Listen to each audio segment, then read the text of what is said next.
Pardon me? Willie? Willie who? Is he going to practice today? I don't know. I just walked in, so I don't know if he's out there or not. He doesn't practice. Probably tell him to stay home and just keep getting treatment. Practices, we'll take him with us. Last week you said it'd be hard to imagine this team up to 20 on anybody, so you think Saturday was... It was hard to imagine. And the best thing was, I told them, you know, everybody says, man, they showed emotion, they chest bumped it. Well, when you're playing harder than the other guy, when you're beating them to loose balls, when you're coming up with tough rebounds, you chest bump. It's hard to chest bump when you're getting sand kicked in your face, you're getting thrown to the floor, and they're grabbing balls out of your hand. It's hard to run down there and go, yeah. So, I mean, again, everything on this thing will come back to sustaining effort. The whole, if I have to coach effort, it looks like I'm going crazy on the sideline. At some point, I won't coach effort. I'll just say if that's what you're going to do, that's where you're going to be. You're going to have to figure it out between yourselves. But this team, I hope, learned some stuff. And I think Willie being out put a sense of urgency within the team. That sometimes happens. Nerlens said exactly that he felt an added responsibility. Well, then he shouldn't have fouled him. Like on Leia, which the guy. But I think they all did. I think Archie Goodwin played the best game he's played all year. Why? Because he didn't take 8 bad shots. If he'd have made 2 free throws that he missed, he would have scored almost as many as he scored, taking all those bad shots. When you play for your team, you'll score as many as you score, yet our team looks better. We look more efficient. Ryan Harrow in the first half played casual, and it showed. And everybody, including me, wanted to see, okay, well, what do you have in you, kid? What are you going to do in the second half? And he came out and he played aggressive, played tough, he played through bumps. Those two and Julius are going to have to do that on this game. This is a guards game. This is going to be guards going at one another. In the second half, when Ryan hit that little jump from the baseline, showed a little emotion, you kind of got, a little pump. Well, what I was telling him is, you play tough. Instead of you drive and the guy bumps you and you go to the baseline and try to throw it, the guy bumped you, you bumped him back and made it. And then I just said, that's tough. It's hard, though, because, look, they all want to, when I say they're not buying in, it starts individually, and it is, you have to play lower, you have to be more physical. Well, I don't want to be. You have to be. You have to take better shots. You cannot come down, well, I've made those. You're not making them now. You cannot leave your feet. Stay down. Stay down. But I can block that shot at the free throw line from under the basket. Okay, well, you can do that. I mean, those are all, all the stuff we've been talking about, most of it's just, we're starting to buy in individually and it's starting to show. Again, now this is a hard game. This is a really physically grinded, bump you, grab you kind of team. And if you're not ready for 50-50 balls and that you're going to be in a war on the court for 40 minutes, you got to relish it. That's what you want. But if you don't want that, then it's an issue. How can big guys in a guards game like Nerlens have a big impact? Well, both of them. They've got a big guy, so do we, and both of them can have a presence in the post where you can't just spread the court out because you can throw it into the post. We both do it. And the second thing is they get in there and rebound around the goal and block some shots. Both big guys can do that. But the reality of it is their guards, their 1, 2, 3, even steal, are the driving force with their team.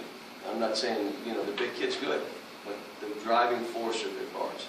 You think you found something with Kyle and the high-low and some of the good things he was able to do?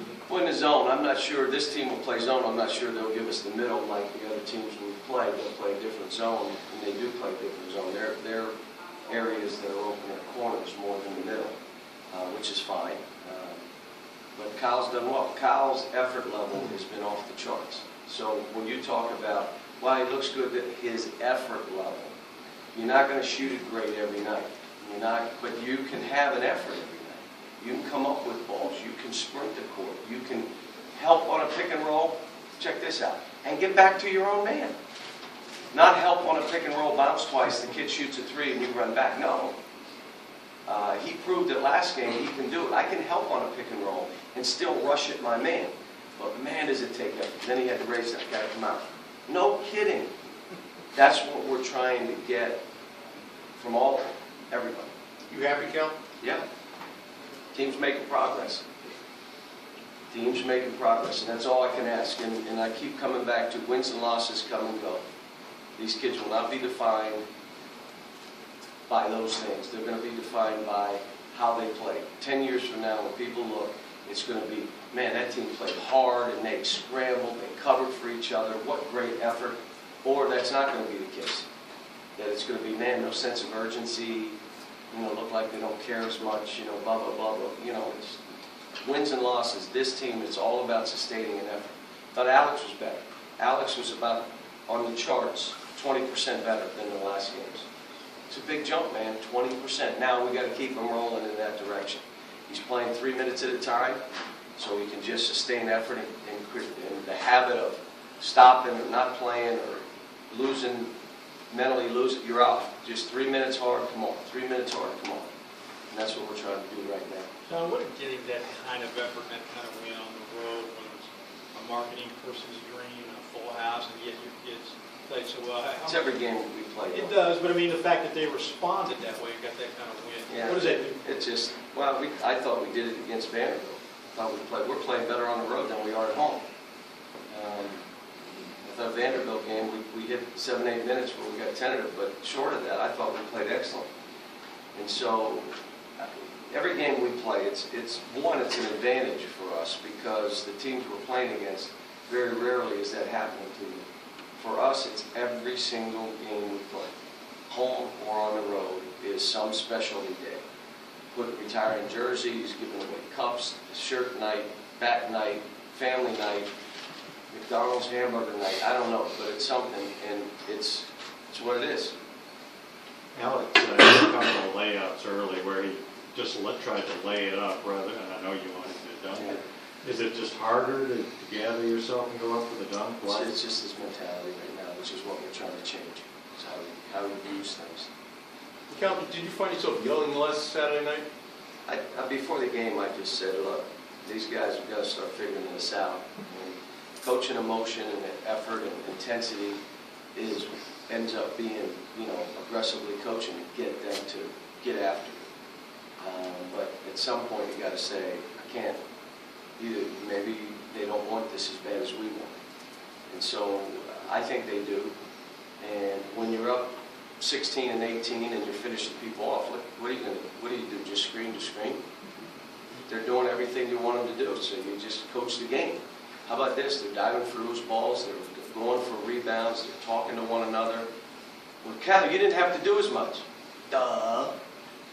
Did you watch the game? I don't have to do as much. And let me just say this. I'd like to sit there with a rolled-up program and just sit and watch them game. That would be fun. We were doing that for like 10 years.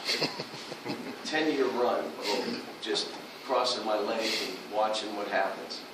With Alabama going 4 guards, can we expect more Colson on Tuesday? He played good. Jared played good. We're going to stay with the rotation that we have, and hopefully he'll get, the minutes and get in there and perform. This is going to be an aggressive game. They come after you, and it becomes body on body a lot. Jared also said that Archie in high school could get away with driving 1-on-3 or something like that. 105. Just throw it up there. But he's learning. He's trying. He wants to know. He wants to, keep talking to me. Tell me what you want me to do. And that's, that's what we've been doing. Thanks, folks.